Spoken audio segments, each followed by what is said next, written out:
So a little bit of what's to come, this is kind of a continuation of the breath work we've been doing, but it's also like an insight into the core work that we're gonna do. So I talk often a lot about structure, function, coordination. Sometimes I talk about threats to tissue, but in general, it's gonna be structure, function, coordination. So in terms of the coordination, that's what we've been working on. Once we have that coordination down, we need to strengthen things. So I think about function. I need those function of those muscles. I need the force transmission or the strength just to be stronger. So this is kind of bridging the gap between that coordination and the function. This is pelvic tilts. So you're gonna lay down on your back, and the movement's pretty simple. You're tucking underneath.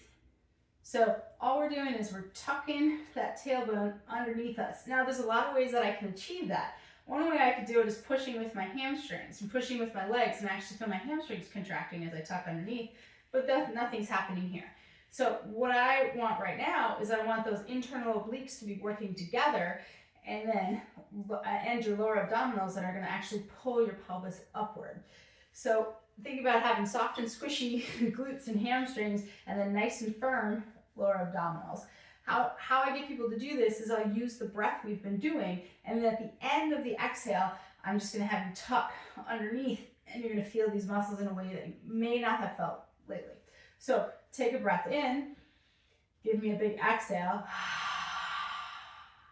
zip it up. I feel those muscles slightly preloaded, and then I just tuck under, and I might even feel kind of a little shake going on, but I get a burn of these muscles. Hold that for a couple of seconds, and then come back down, reset. Take a breath in, exhale, ha it out.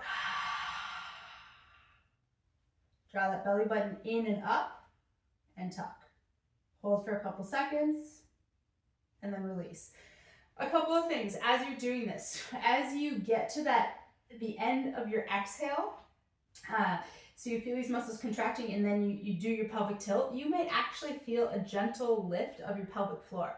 Your transverse abdominis is also in play here, and that connects to the tissues of your pelvic floor. The fascials all connect, so as you have a maximal contraction of your transverse abdominis, you're also going to get a slight contraction of your pelvic floor. So if all of a sudden you feel like you're doing a little Kegel, you're not wrong, you're actually doing this exactly right.